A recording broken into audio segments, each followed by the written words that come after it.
Welcome to a new podcast series here on YouTube, Let's Talk Music. I'm Garrett of G78 Music, and I'm super excited to introduce this series. This series will feature a number of guests here at Montana State University School of Music, talking in depth about their musical past, their process of teaching music, and connecting with their students here at Montana State. Today's episode will feature Professor Stephen Versaevel. He is an instructor here at Montana State University School of Music, giving instruction on performance practice in percussion, anything varying from orchestral to marching percussion like drumline for the Spirit of the West Marching Band. This is different from anything else I've ever posted on my channel, but I'm super excited for more episodes to come out, and make sure you stay tuned to meet other people here at Montana State University School of Music. Welcome to...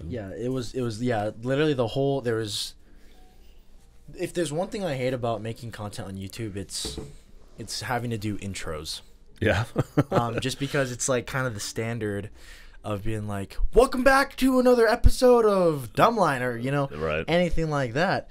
But, I have this whole script written out, but now getting to it, it's just like, I'm not doing this. It's kind of ridiculous. I don't want to do this.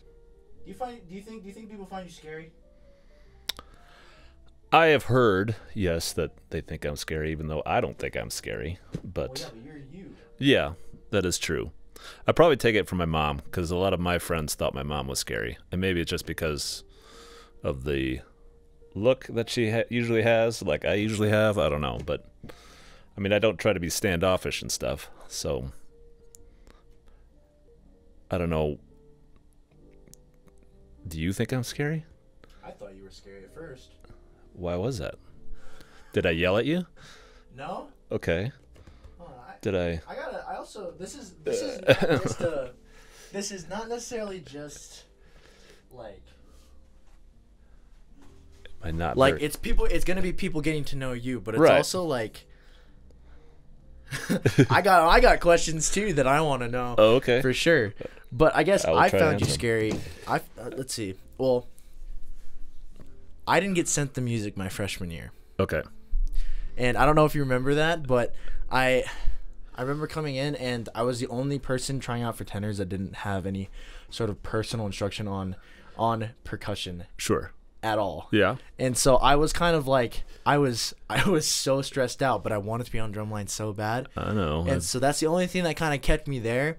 And so I practiced. I barely got any sleep, and I was just practicing. And I remember just practicing till like, I don't remember who it was, but it was really late before last cuts. Mhm. And I was just practicing because I didn't have any tenors or practice pads in my dorm to practice Right. on. I get it. And Roski was right there. So I was just practicing nonstop. And someone walked in and was just like, what are you doing here?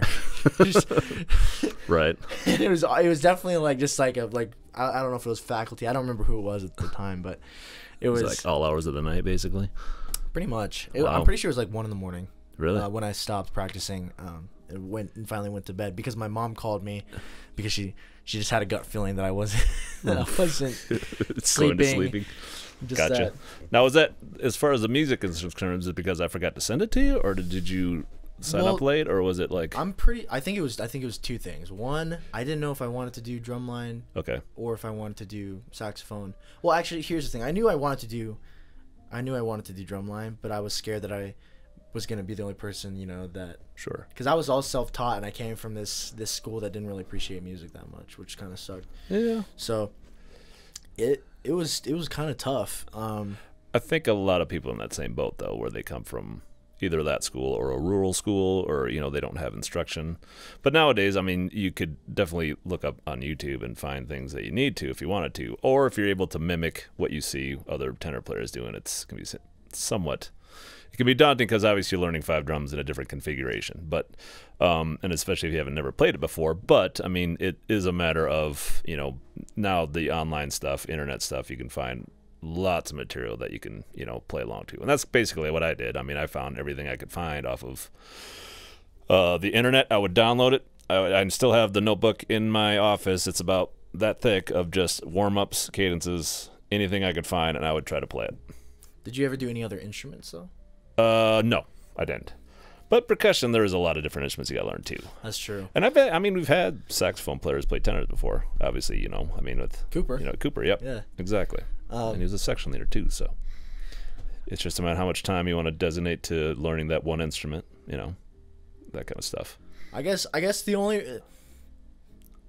what scared me is like I didn't even know where to start because I literally how I learned tenors was there's one cadence that I loved. Right. But we only did like 2 cadences. Sure. And there was one tenor player, we had 1 snare player, and we had 3 bass drums. Right. And so I just recorded a video during Pep Band 1 game of them doing that cadence. You know, looking back at it, I saw the video and it sounds god awful. But No. but listening to it, and I just remember what I did is early in the morning before classes started, and at the end of the day before the buses came and picked me up, I would pull out a pair of tenors and I would just mimic exactly what that person did. So right. yeah, but I guess what I was scared was like that was all I knew. That's how I got all my rudiments. That's how because the cadence in had paradiddles and accents. Right. That was it. There was nothing else to learn from that. So that was how I started out, and some of my doubles were awful and everything like that. But well, right. I mean, everybody's again sometimes in the same boat where it's just like they don't know what they don't know. Right, so that's kind of why we sent out the audition packet or the warm-ups and stuff like that. And there's a lot of people like, wait, we play warm-ups? And it's like, yeah, you know, you got to learn the technique of it. You got to learn your legatos, your doubles, all that stuff. I mean, that's kind of there's a lot of people that kind of not take it as a joke, but sometimes they don't come prepared to be able to play that stuff. And you can immediately, right when the first downbeat hits, you can tell it's like, oh, they didn't look at the stuff, so they're kind of far behind, and usually it's really hard to catch up because of everybody else that's kind of been trying out and auditioning. So I try to stress it as much as possible in the summertime. It's like, make sure you have these down. Make sure you have this video will help. This video will help. I hope so. Come prepared. If you want to be on it, you got to come prepared. 100%. No, I totally agree. I just I think it's funny so you think you got your scariness from your mom? Yeah, I would say so. I mean, I don't know. I don't try to. I'm usually if somebody comes up and talks to me, I'm relatively friendly, and I go out in my way to talk to other folks too, to say, hey, how's it going, and kind of stuff like that. But when we're playing, I'm gonna want you to play well, and usually if you don't, then I'm like, okay, what's going on here? Kind of giving you not the evil eye, but just saying like, you have an evil eye. That wasn't good. I know I have a look, that's kind of like, that's not good. So, but here's the other thing is that I am really kind of pride myself on. It's like if somebody doesn't make a line, I usually reach out to them, and maybe I didn't to you, maybe I did because you were playing saxophone instead. I remember being in your office, right? And I remember the last thing that I remember. I just remember being so upset. But the last thing I remember you telling me was like, I just hope that you're not too pissed at me so that we can say hi to each other in the hall. That's right. That's the last thing I remember you telling right. me. I saw you were upset, right? You can usually tell. It's just like, man, they're gonna probably just hate my guts for the rest of life. There's no point in hiding it. No, that's kind of the things I have to do. That's the worst part of my job is having to tell people like, I'm sorry, it's just not gonna work out this year, right? But usually I will ask them, it's like, if you want to take lessons, or I will do everything in my power for you to be able to make the instrument that you want, provided that you put in the effort too with that. Well, that's why, I give lessons on the side, and I used to do it like all the time. I had cymbal players that would eventually become snare drum captains and stuff like that because they practice a lot. Yeah, like a couple of them that never had played snare before.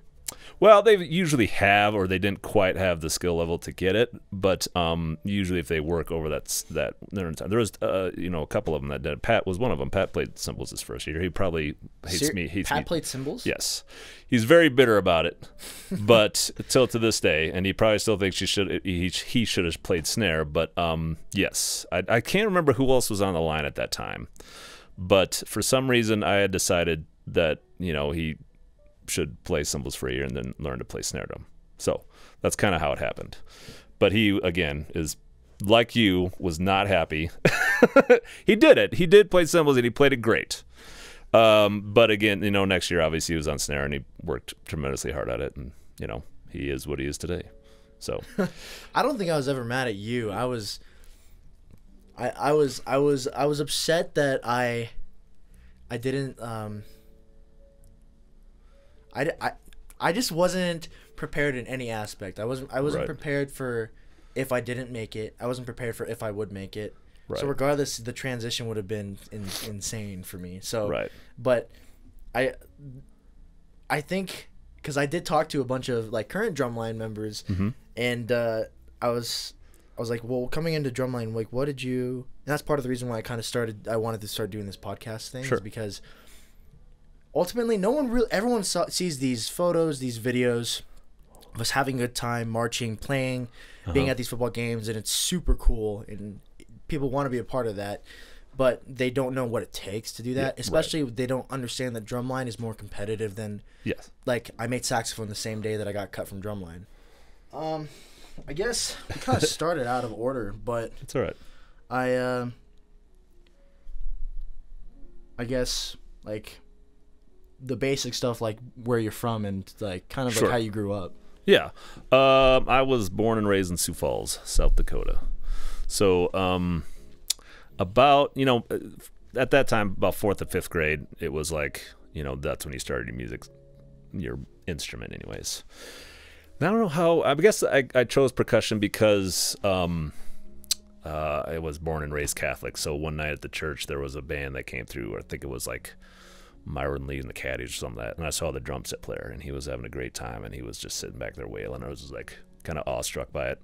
So I think at some point along that line, I decided to, do percussion. And that's kind of where I started the journey, is doing that. And then my parents started to pay for lessons.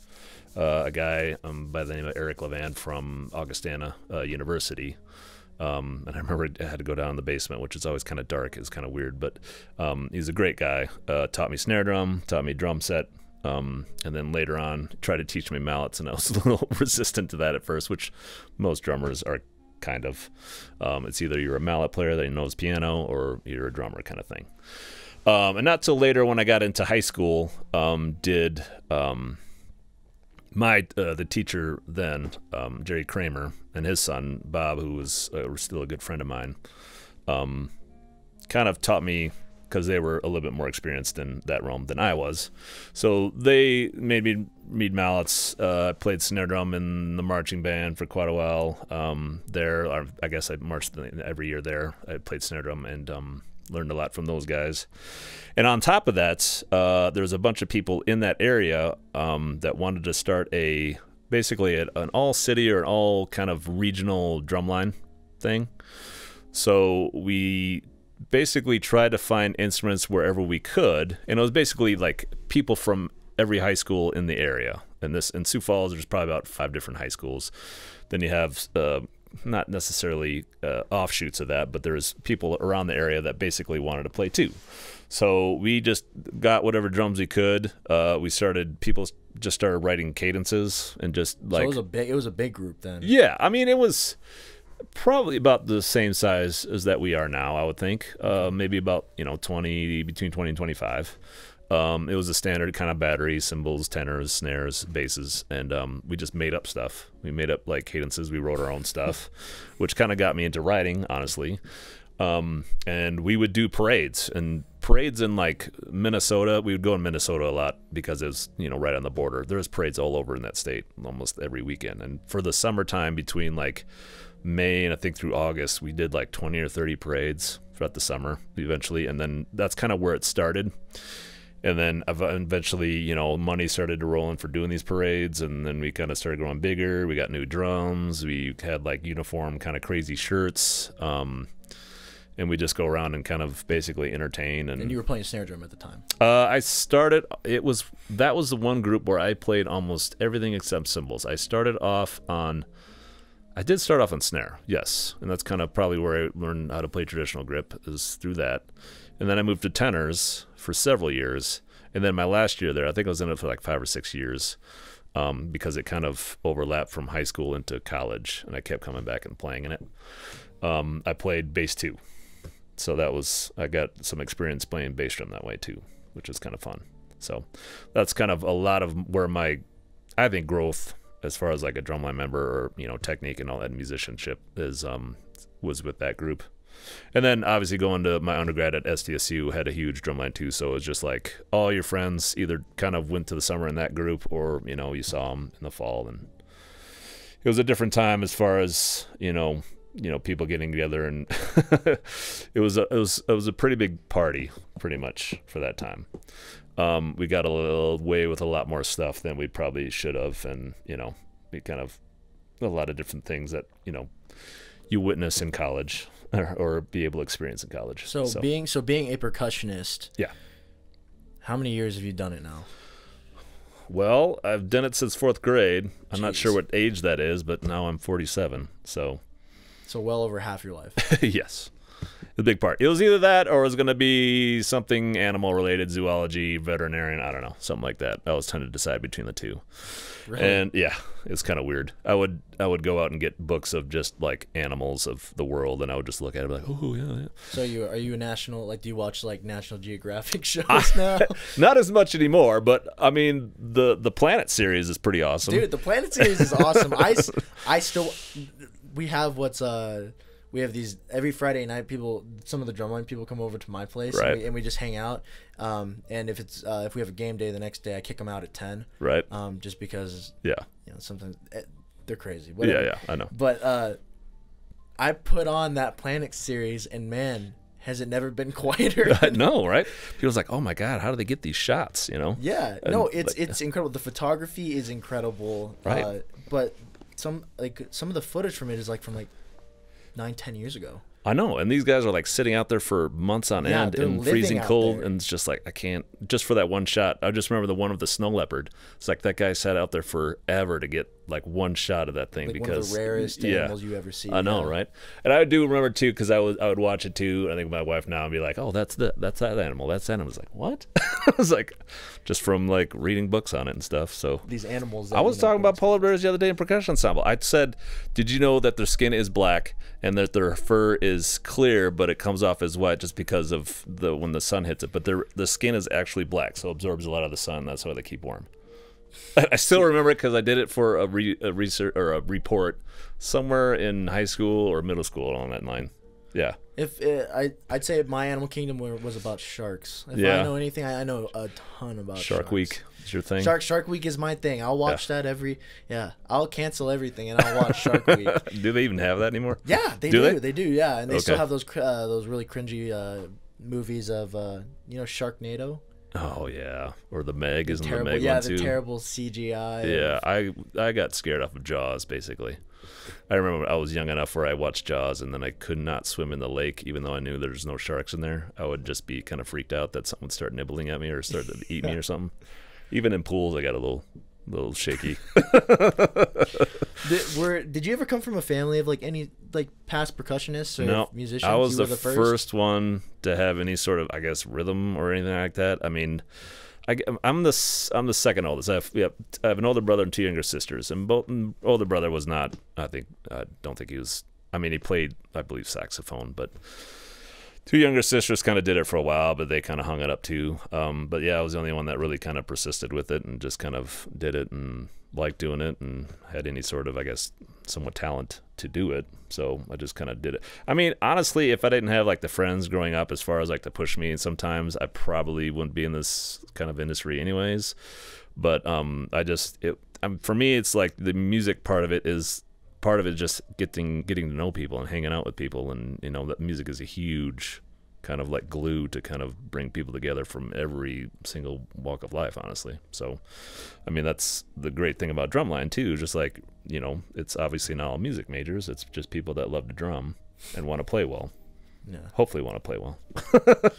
Right? Yeah, we definitely try. Right, or you'll get my look. Touch base on what inspired you to pursue. What made you want to teach? I think it was kind of slow evolution, I think. I mean, I guess I'm kind of somewhat introverted to begin with, so that doesn't help sometimes. But I think it was the process through my college, undergrad anyways, that I decided that, you have a couple different options. You can either do the performance route or you can do the teaching route. My undergrad was actually in music education, so I had that first, and then I decided, in the student teaching, when I was out student teaching, that I I like to be focused on percussion. I didn't quite like, learning other instruments and that kind of stuff. So I decided, actually, I took a year off, and I worked as a brick tender for a year, which is basically, brick tender. Yeah, it's basically hauling brick and block for brick layers or block layers, making what they call mud or cement and that kind of stuff. And I did that for a year, which was kind of hard labor. That's what I've heard. Yeah, it's because you're building up your kind of definitely your shoulders and stuff because you're constantly lifting stuff up and mixing, cement and that kind of thing.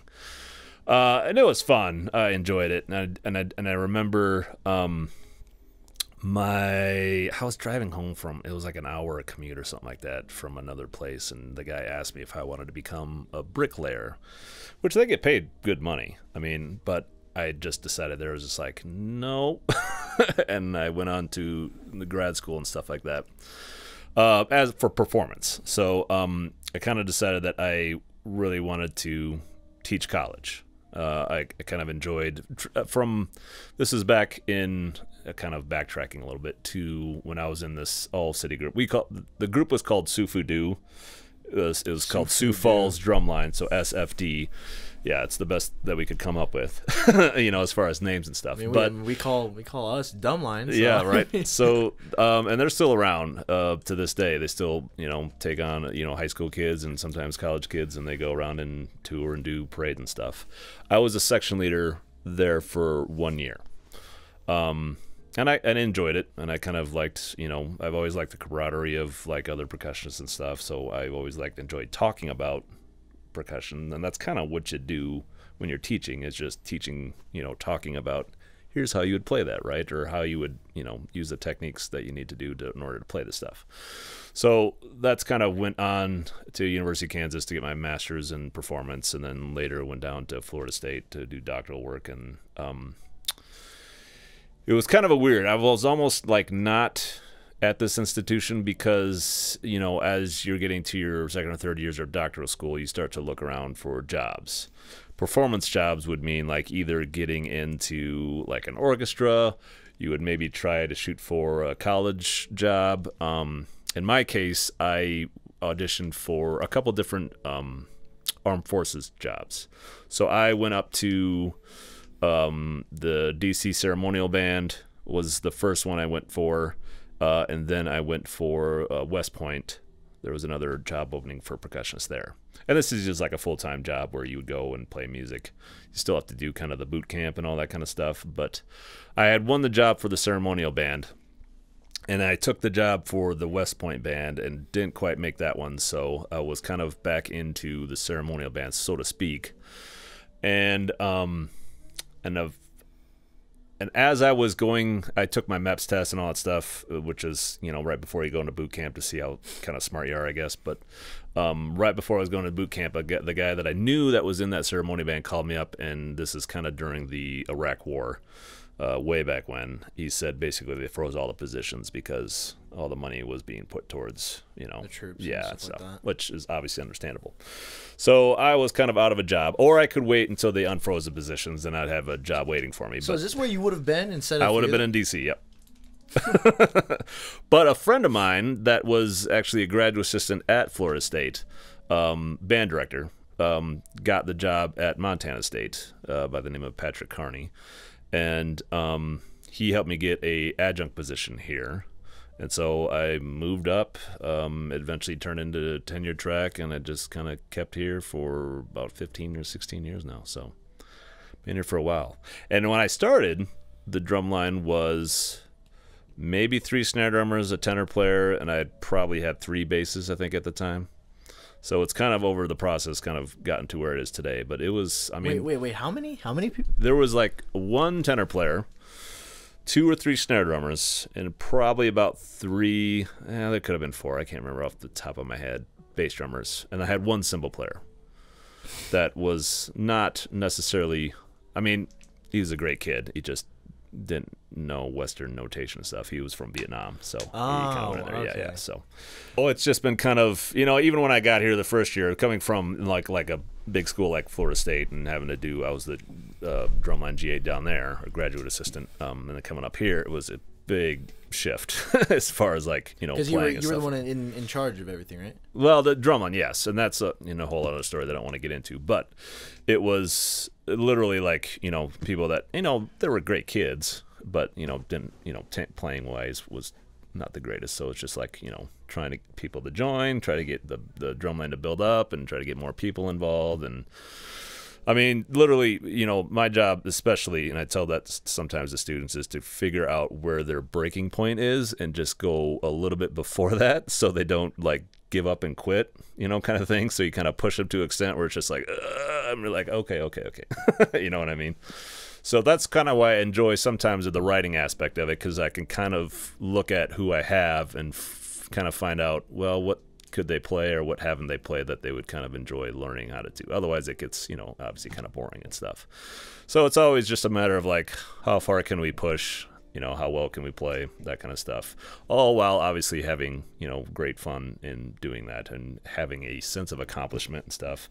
And it's really, I learned this back in Sufadu. Somebody told me that it's just like, when you get done marching here, putting on the uniform should mean something to you and not be like, oh, that was kind of a joke. But you realize how much effort was involved and how much time and commitment it takes to be involved with this, and how much, even like emotional, stuff that you put into it, whether it be like, I don't want to be here today, but I'm going to kind of thing. You just, showing up for that amount of time and, memorizing all the music and, being able to play at, at a top level means something. So then at what point did I guess when you got here, was it still a tryout deal, or did you have to implement that? I was desperate for anybody to play, basically. So if anybody wanted to learn, I took another saxophone player. He didn't work out, but it was a kid like had any kind of interest. It was like, I'll teach you, right? This is kind of where it started. Just like, if I can teach you how to play, and it's just a matter of like, what can we play well, that kind of stuff. It was a lot of 8th note, 16th note combination things, maybe throwing in some paradiddles here and there, but it was it was a lot of that basically, and it was trying to build up something again, that it was probably about between 30 and 50 kids total in the marching band, which a long time ago, and that didn't start. It was a lot of Patrick Carney left, another person came in, there was some turnover there that doesn't help with retention sometimes. So as soon as Dr. Stark got here, it's he's been here ever since, and you were here before Dr. Stark. Oh yeah. I feel weird, but it's just like I'm kind of, besides maybe 2, 3, maybe I was here when, I'm trying to think if I was here before Bolte. I was here before Bolte was. I was here before most people got here. Like, I'm somewhat of an elder now, which is kind of scary. But besides maybe Greg Young and Beth, who else would be here? There's probably a few others, but some of them have retired already, obviously. But yeah, I think I've been here the longest, honestly, which is kind of, yeah, it's bizarre. I don't like to think about it that way, but. Well, do you plan on retiring anytime soon? No, as long as I'm still enjoying it. There's always pros and cons that you have to kind of weigh, and obviously the pros far outweigh the cons, because I feel pretty good about like the past 5, 6, 7 years is that the section leaders kind of are the ones to kind of run most things, and I'm just kind of making sure that they have what they need to be good leaders and stuff like that, and support them however I can. If I think something's not going well, I will talk to them, be like, hey, this has maybe some potential issues. But it's become great to have the section leaders that I've had to be able to help out as much as they do, as far as like everything. You've been, I guess, so if we do the math, how many years have you been here then? I've been here, like, this will be my 16th, I think. 16th year. Yeah. Right, so 16 years, and you've probably seen, if you started out with, 3 snares, 3 bass drums, 1 tenor player, 1 cymbal. Yeah. Yeah, that's... And now we're, in the process of having to let people go. It's a nice problem to have, but it also kind of sucks because you do have to, cut people. And I have had conversations with Dr. Stark about, how can we get these guys involved, and, adding other instruments and stuff, and so... It'll be, continuous conversations to try to get, because we're trying to get numbers up, obviously, with the 200 to 250 level. So we're like 190 something right now, though, aren't we? Yeah, we're always really at the cusp. We thought it was going to be this year, but We just didn't have the auditions that we had in previous years. Like we've had great retention in the upperclassmen, but for some reason the freshman class now was smaller. Where if it was at any other point throughout the year, Right. it would be well above 200. But we just didn't have it, and maybe it's a pandemic thing. I don't know. So I guess your initial goals were to kind of increase the amount of people in drumline, right? Yes. I mean, that's still kind of a goal, but I mean, right, yeah. 100%. I guess, are there any other goals? Has that goal changed? You know, obviously, since it's not necessarily about getting numbers up no matter what. Yeah, I mean, the best thing I can hope for is just try to push the envelope maybe a little bit more every year as far as what we can write for and things like that. I mean, there's always going to be a give and take. I mean, there was years where I was fighting for tenor players. Like I couldn't get 3 to play, right? And now it's just like I have 5 and I can't. I mean, I have too many of them. So it's just and then there's some times where the bass line was like I couldn't find a bass drummer. Now it's just like we had several areas where it's just like I didn't have any open spaces for bass drums because they're all coming back, which is obviously a great thing to have too. But it's just like what do we do? Do we add more bass drummers and have like 10 bass drummers and 5 snare drummers, or that kind of stuff? So snare drummers are always kind of somewhat tough to find because obviously they have to know traditional grip, which is always kind of hard to, especially coming from a lot of high school. Yeah, rural schools, they teach match grip, which is great. But the college level or the DCI level, they all play traditional grip, so it's hard to learn traditional grip on your own. Even with the amount of videos out there, because you do have to do it a lot. I mean, there's a lot of repetition involved, and I mean that's with any instrument. But I mean, you're learning basically your left hand is weak the way it is, and now you're going to throw a new technique on it. Yeah, it makes it even weaker. Yes, and I got another handicap right here. Right, with your hand. I never had the intention of trying out for snare, but when I figured out you guys did traditional, I was like, right. Yeah, I don't know if that'll ever be an option. And we've had people before that didn't realize we played traditional grip, and they come in and they learn everything match grip, and I'm like, well, sorry. Well, yeah, no, there's a lot of people this year that are on the drumline now that the reason why they're on their instrument is because they didn't realize that they had to do traditional. But now they're working toward it right now. And it's just kind of one of those things when you're doing an audition. I mean, I try to over-prepare for all of that. So if I was going to audition for any college, I'd be watching videos left and right. I mean, there's a ton of them out there, right? So just Google it and YouTube, and you could see right there. It's like, well, they're using traditional grip, or what kind of cadences they play, or what kind of, how high level are they playing things, I mean, you have to play clean rolls, you got to play flam passages, all that kind of stuff if you're going to be on the, snare line. And even like tenors too. I don't write a lot of flam passages, but we're writing more rolls and stuff like that. So yeah, for sure. Yeah.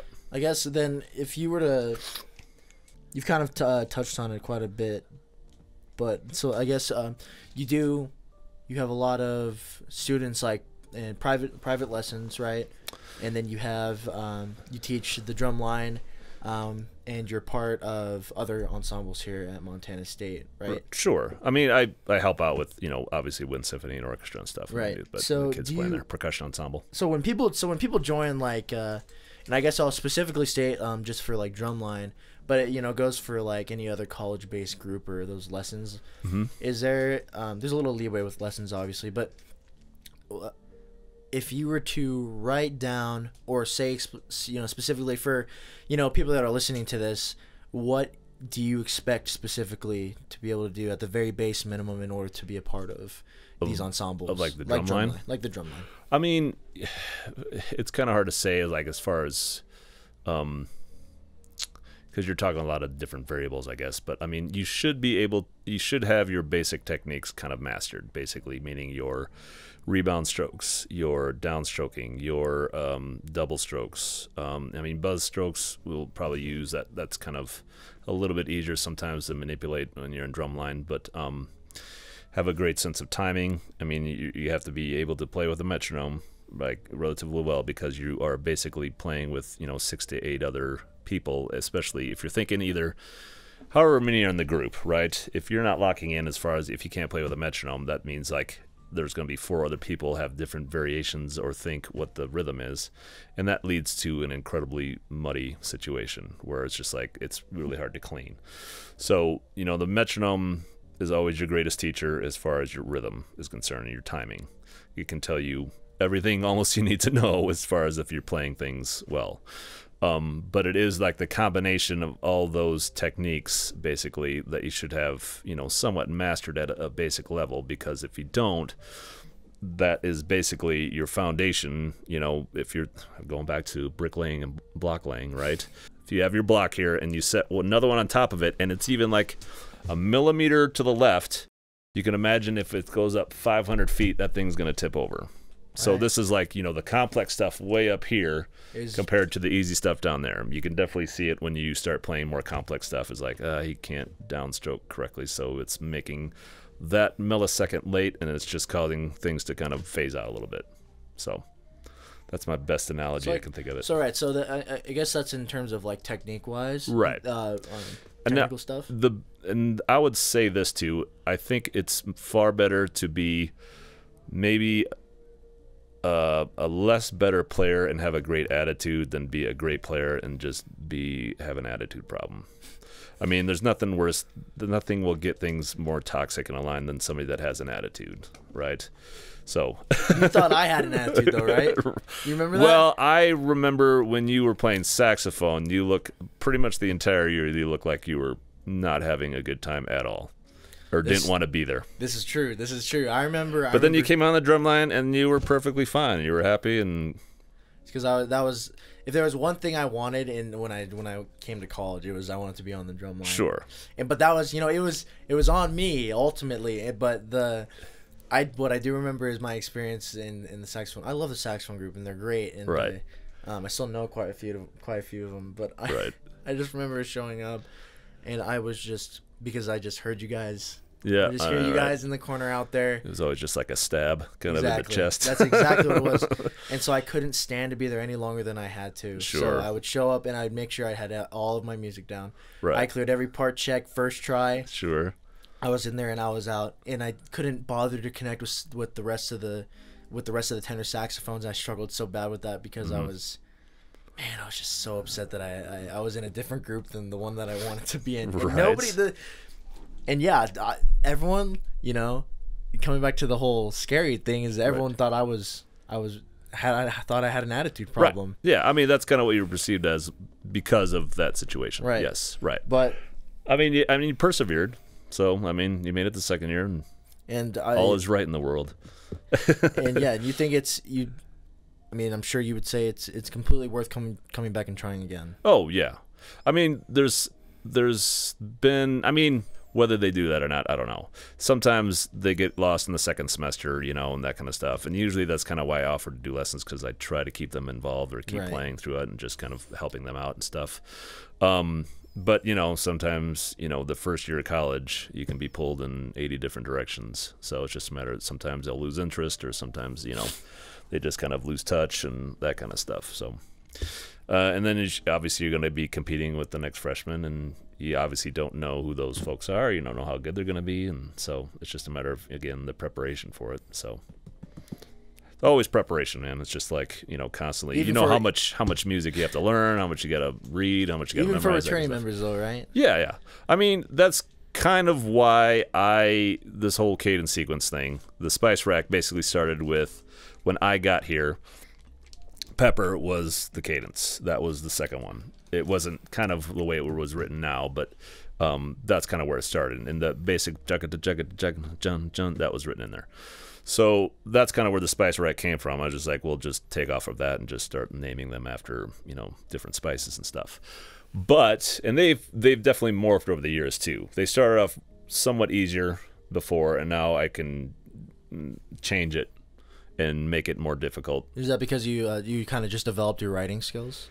Yeah, probably a little bit. But it's also too just like playing to the strengths of the ensembles and stuff, and know probably what they can do, or maybe something that's a little out of reach that they'll shoot for, kind of stuff.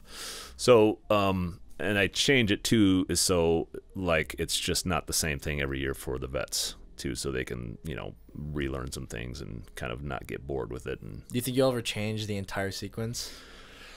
I always think about it. But then it's just like when I get there, I was like, what do we think about this cadence? Oh, let's do it. And I'm like, okay.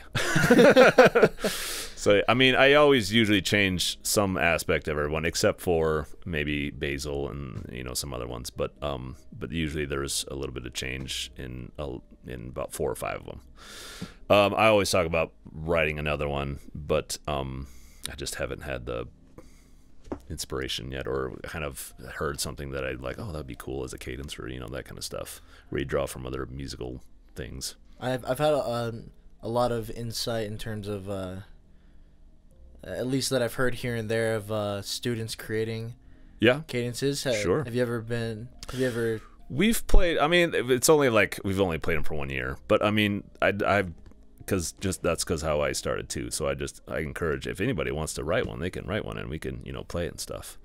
But there's just a matter of like, do we keep it from year to year, or do we think it's good enough for, you know, for to stay in the whole sequence and stuff? But so it's just what if the entire drum line, like, what if I'm just saying, what if the entire drum line approaching said we want an entirely new cadence sequence? Would that be enough to get you to?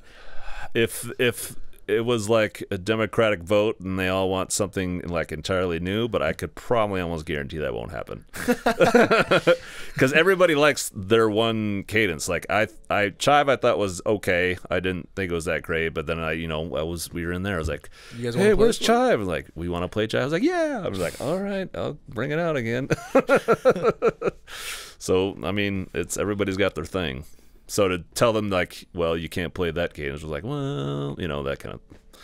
But, I mean, if you can get everybody to come to a consensus and be like, we want something entirely new next year, that means everybody's got to learn entirely new music, which doesn't help your vet status, you know, and have to learn everything new, right? That's true, yeah. It makes it a little more difficult. 100%. Yes, especially if you know, obviously you know the pregame music, but then you got to learn a whole new sequence. Because you wrote the drumline music for the pregame, right? Yes. Where you arranged it. I wrote music for Thundercats. When I got here, I reworked the stand up and cheer because I thought it was like really disjunct and didn't really care for it. How the West was somewhat written. It was a tune beforehand. Actually, it was Larry Clark who arranged it, who I know really well. I go down to Tampa and play with his ensemble every once in a while to sight read and stuff like that. But that's just another story. But I reworked some of the drumline parts because usually when I hear most drumline parts, I don't like them.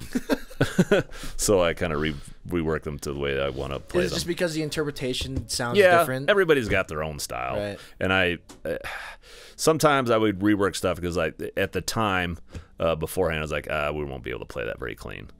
Because if you listen to How the West, the drum part that's on the actual the JW Pepper, it's somewhat similar but somewhat different. So I kind of change it to the way I think it'll work. So for sure. Yeah, and nobody knows any different. Oh, everyone loves How the West. Yeah, that seems to be a favorite. So probably because it's high energy. We always take it 20 BPM too fast. Yeah, at the probably. End of games. But you know, it's a fun one. It's loud and fast and syncopated. So I guess one of the things I want to stress, especially with you and Stark, is because I was talking with a lot of because we did a lot more with the high schoolers this year than we did last year. Sure. And so I feel like part of the big promotion aspect of Spirit of the West is, you know, interacting with, you know, high school bands. Right. And I was talking to quite a few of them, and one of the things that was brought up was that you're scary. Yes. Which this podcast will reveal that you're not scary. No, not really. Right? Is this at Band Day or is this like at the showcase of bands, or did you ask a bunch? It was both. Was it really? It was all of them. Wow. It was a common factor across. I think this is just a perception that's been over the test of time that's just kind of gone down. I don't feel like I am. I don't go. This is probably because I'm introverted too. Is like I'm not one to like. Except for like high school, I was like, "Hey, how's it going?" kind of thing. I'm not one to go out and just start up conversations with people. Sometimes. Do you notice so during like warm ups or when we're practicing things? Do you notice the way that you wince or what you do when you hear something? Yeah. I look at if somebody screws up, I'll look at them, be like, it's a little bit of a don't think I didn't hear that kind of thing. It's a little bit of a punch to the gut when you do that, for sure. Yeah, we'll just be like, It's basically like saying like, I heard that, and by the way you're looking at me, you probably heard it too. So maybe want to play better next time. For sure. So if I'm looking at you, it's probably this kind of probably why I wore sunglasses a lot when I was, back in the day. I can't really now, but it was basically if I'm looking at you, you probably played something wrong, kind of thing. I'm just acknowledging that like that could have been better. Right. Okay. And I think we all should be like that. I mean, we should all be like 100%. Right.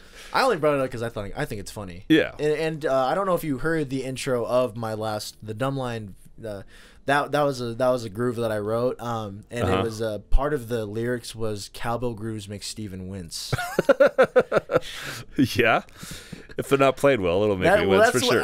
If there's one thing that I know for a fact that makes you do that is the cowbell groove, is the 5 different cowbell parts, or 4 different cowbell but they parts. should be interactive, and the syncopation of those 60 notes should make it work. And if somebody's not spacing them out correctly or not playing their doubles in time, then it does not sound good, and it just sounds like my old teacher would say, like shoes in a dryer. That's a great yeah. That's a great way to put it. But he had like a southern accent. It's like, that sounds like shoes in a dryer. Or he would say stuff like, "You guys look like a bunch of cows with drums." He had a lot of sayings. But he was actually the director of the entire marching band. So we were kind of on our own, so to speak. We didn't really have like a drumline guy standing in front of us, but we're all kind of self-motivated. So we like love playing. So we kind of, always kind of strove to sound good, simply because we had good section leaders and stuff like that. But there was a few times that we made him mad, more than a few probably. But he was actually a pretty lighthearted guy, and he was one of those, and this probably where I got it from too, is just like, if you wanted to, you could go into his office and just like, I would do this during lessons because I knew he would, if I was not prepared for the day, I would come up with a couple questions, and he would talk for at least about 10-15 minutes on those topics, and I'd be like, well, I guess that's it. And I would play for a little bit, and then be like, okay, see you next time. Honestly, I have I do that sometimes. Not necessarily because I'm not I'm not prepared quite a bit for some of my saxophone lessons. I'll say that, Wonky, if you're watching this, I'm sorry. Yeah. But it's I get a lot of ideas that I think about, and I just can't stop thinking about it, and I have to rant it to someone. Sure. That otherwise it'll kind of just end up, I'm not productive for the rest of the day at all because I just can't. It's like I just can't stop thinking about it, and I'm trying to figure it out. Right. I'm actually gonna record a video. It's not gonna be part of this podcast series, thank God, because it's my opinions over the years of just what the problem is with some education systems in terms of what's expected of some music majors. Right. Because obviously there's some good things and bad things for any degree, major. Any study. You could ask the engineers about those questions. Yeah, right. No, 100%. But the main reason I want to post something like that is because I just have questions that I'm confused in terms of what other people's insights are, maybe other students and how they're feeling, or something that I'm not seeing or understanding. Right. No, I mean, I think anyways, I've developed some kind of spidey sense where I know as soon as they come in, I know they're stalling.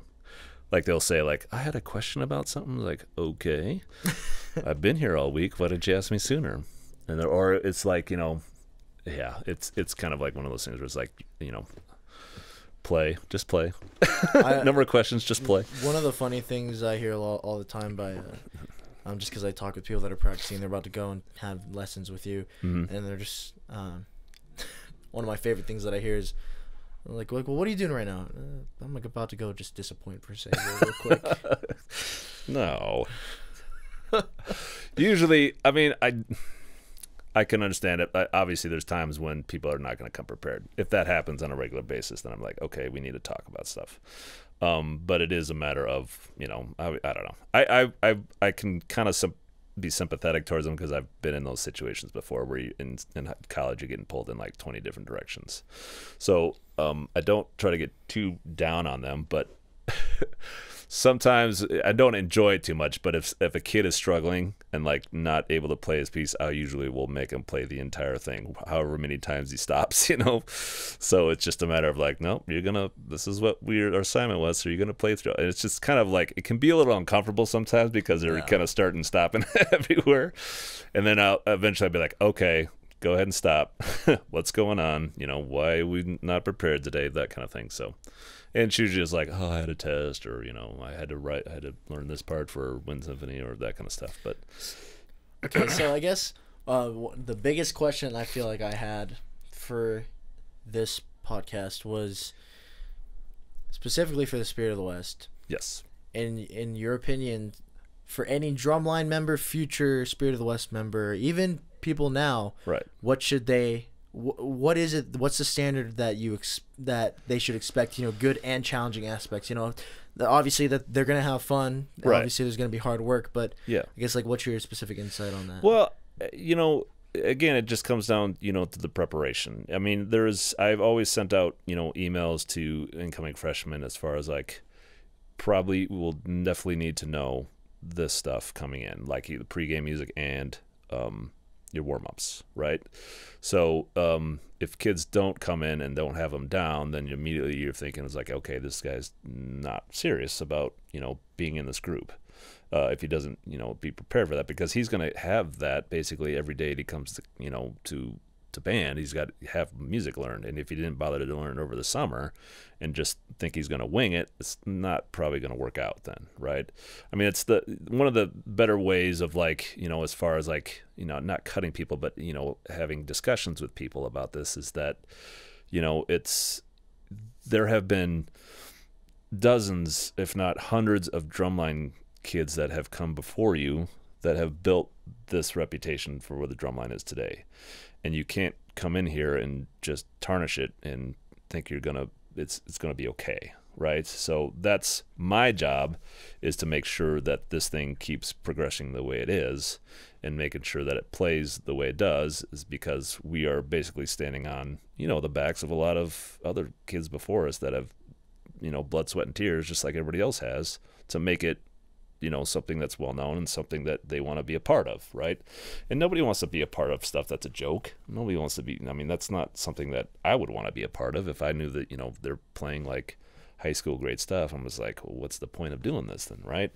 The whole, you know, college level is just to kind of, you know, push you and make you a better person, musician, whatever you want to be. I mean, that's kind of the great thing about it, is just like you learn how to interact with people through music, right?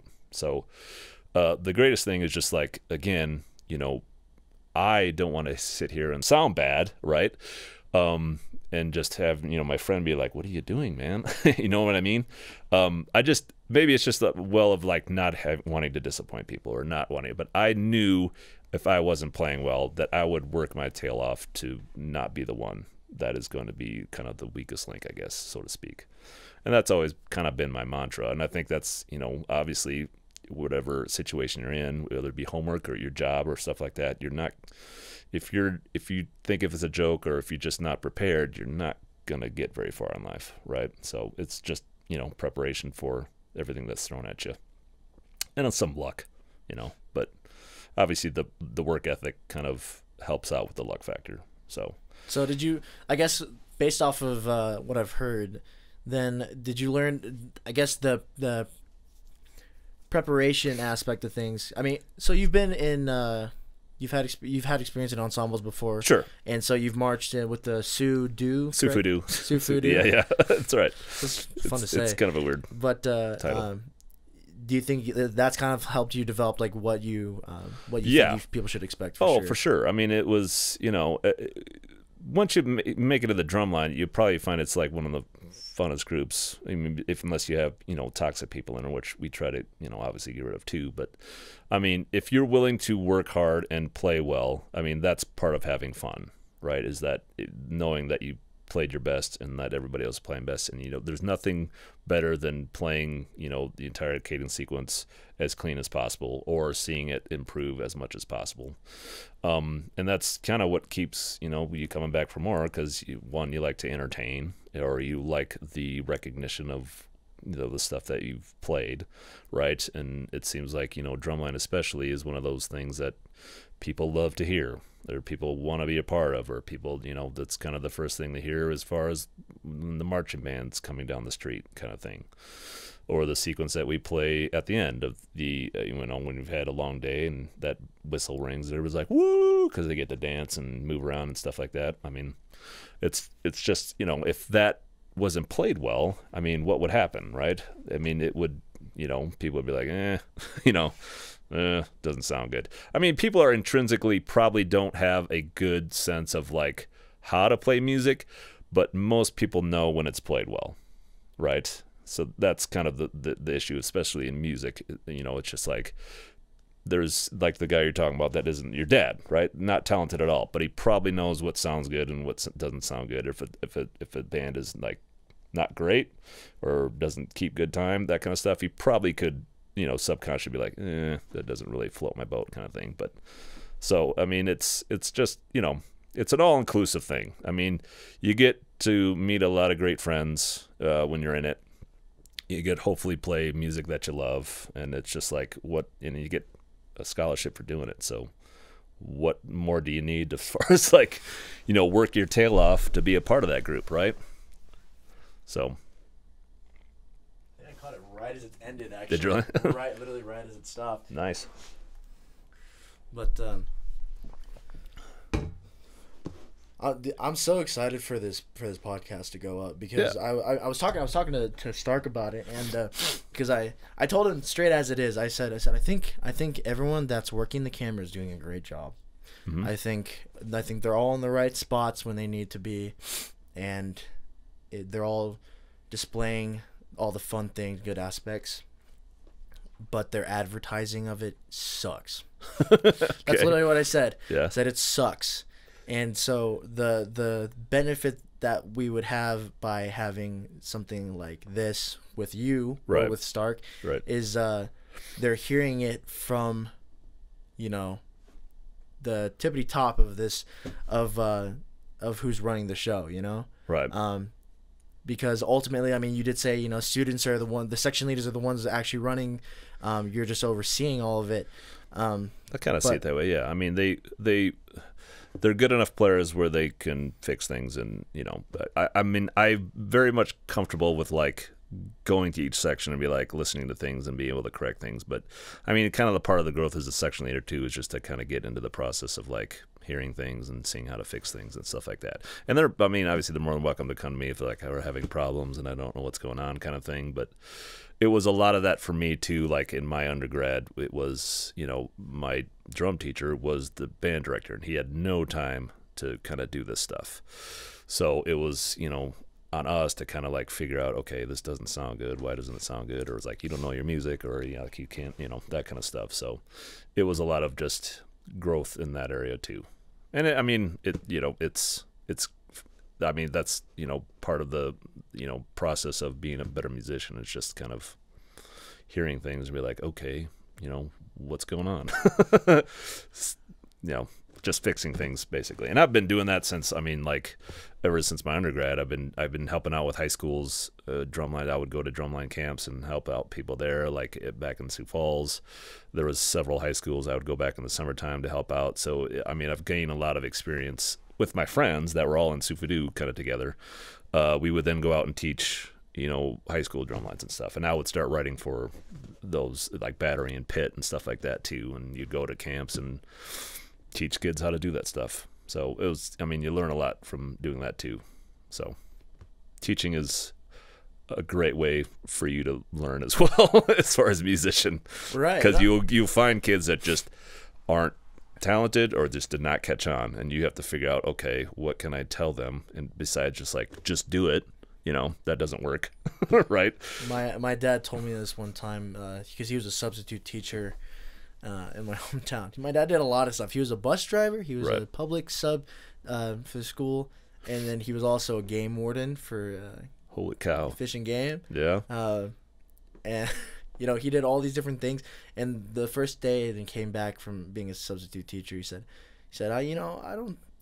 And he knows he was a very wise man, and he also knew a lot about Army and what he would call dehumanization is what Sure. boot camp and Right. art, all those drills would do. Get rid of But yourself. he said I think after today, the hardest job is not being a Navy SEAL. It's not flying airplanes and dropping bombs. It's not being in dogfights. It's teaching kids. Sure. It's teaching. Yeah. And I think there's two reasons for that. One, because you don't really know what they're thinking. Right. Two, like you were just talking about, you have to work around all those different learning abilities. and, Curves. I mean, that again is just like, for us at this point, I mean, sometimes if kids aren't getting it, we could just easily say, sorry, this isn't for you, right? Where like maybe in the other sense, like maybe in saxophones and stuff like that, well, it's just like you have a huge wide strain of like people's playing abilities, right? For us, it's just like, you do have to be at a certain level to play. Otherwise, I mean, it makes things incredibly muddy. I mean, you have to be like, your timing has to be really precise when any instrument that you're playing in drumline. Otherwise, it just sounds, dirty and muddy, and that's not stuff that, we want. So it's just a matter of how clean do we want this, right? Or how precise do we need to have this? And usually, I mean, I'll let it slide for a little while, but then, it comes Friday and we're still not playing clean. I'm like, oh, right. Here's what we're working on, for sectionals and stuff. So it's just varying degrees of, how what you're expecting. And usually the biggest thing too, I mean, and I tell this to sections every year too, is just like you have to set a standard of expectation that you from the kids, whether it be if you come in and didn't know warm-ups, then chances are you're probably not going to make it, right? So that's kind of the expectation. It's very easy to let off the gas if it's becoming hard, but it's very harder to get kids to push more if they didn't set that standard of expectation right off the bat. So that makes it a lot more difficult to get people, to get them more focused or, playing better, that kind of thing. More disciplined. Yes, right. Which is... Set the discipline right away, and then you can kind of let it go a little bit. But, it's always a matter of, like, playing well. And if we're not, then why? Is it because you didn't know the music? Or is the technique not there? And if it's technique's not there, I will tell you what you need to do in order to get the technique up. If it's music, then that's all you need to put in some time to learn it. You know what I mean? So, well, I guess if there are any other specific messages, I guess for any person that's watching this, whether they're an aspiring musician, percussionist, someone that just enjoys listening to music, any of your mentors or people that you want to thank. I pretty much everybody that I named, I would definitely thank. I mean, they were a huge part of, where I'm at today. There's a lot of other people, like my best friend, Mike Hart was another one that was pretty influential. I mean, he was a great leader and still is a great leader, but, I mean, it's just a matter of when you talk about leadership too, there's a huge difference between, like, especially with friends or with, directors and stuff. Maybe you've been in situations where it's basically between having to play for people or getting to play for people, or maybe I should word it differently. Like, as far as like, I want to play well for this person or I have to play well for this person. I mean, that's two different kind of mindsets. I mean, one would hopefully be having fun doing it. The other one seems like you either play well or else kind of thing. And that's kind of, again, if you have, your base friends around you, usually you want to play well for them as opposed to have to play well. So, I mean, that's kind of where we start with. But as far as like any other, I mean, I try to be, I will help anybody that asks me that wants help. I'm not standoffish in that regard. If somebody is struggling, or if somebody asks me, hey, can you listen to this, or can you, I would love to. That's kind of why I'm here, and that's kind of why I want people to play well. If you're one of those that just kind of like doesn't play well, then, I always kind of come back to the playing well thing. But I am basically an open book. I will say this on record. If you ask me a question, I will answer it. If you ask me anything about my history, I will answer it, because I've had a lot of wide range, great experiences and opportunities to, play in all different kinds of venues, whether it be orchestral, whether it be drumline related, that kind of stuff. So, and this is why I tell people, if you didn't make the line, I will help you to achieve that. Or if you didn't make an instrument you wanted, I will help you achieve that through lessons. Obviously, it's going to be a lot of work on your part too, but I will do everything in my power to give you all the knowledge I have in my brain in order to, get that goal. So, and some people take it and some people don't. I mean, it's just like there's a lot of people that just kind of walk away and don't ever touch drums again, which is kind of sad, but but that's kind of the state of it. It's usually, the weed out process, usually when they go to middle school to high school where they quit, or if they go from high school to college and quit kind of thing. That's kind of like the base level thing, but which is unfortunate. I try to get people playing or keep people playing as much as possible, whether it be, moving from drumline to maybe percussion ensemble or vice versa, that kind of stuff, or jazz band, whatever it is. So the main thing is just keeping music in your lives, whether it be through drumline or whether it be some other means. But I am not that mean. I'm not You're that not scary. that scary. No. So, I mean, anybody can come up and talk to me. You probably have to ask me the question first. But I will gladly engage and tell you everything I know about any given subject that you want to know about, provided I know anything about it. Awesome. So, And is there an outro or something? pretty much. In credits? Roll credits. Yeah, I'll have to. Yeah, I think I'm gonna have to record it off stage because I hate doing it so much, and it usually ends up with me cursing God or something. Right. Yeah. No, but this is Professor Steven Versaevel here at Montana State University. Thank you for being here with me and talking. It was a pleasure, and I'm super excited for people to see this podcast. Yeah, I'm excited to see how I interview. But I appreciate you having me on and asking me these questions. Absolutely. It's going to be great. Cool.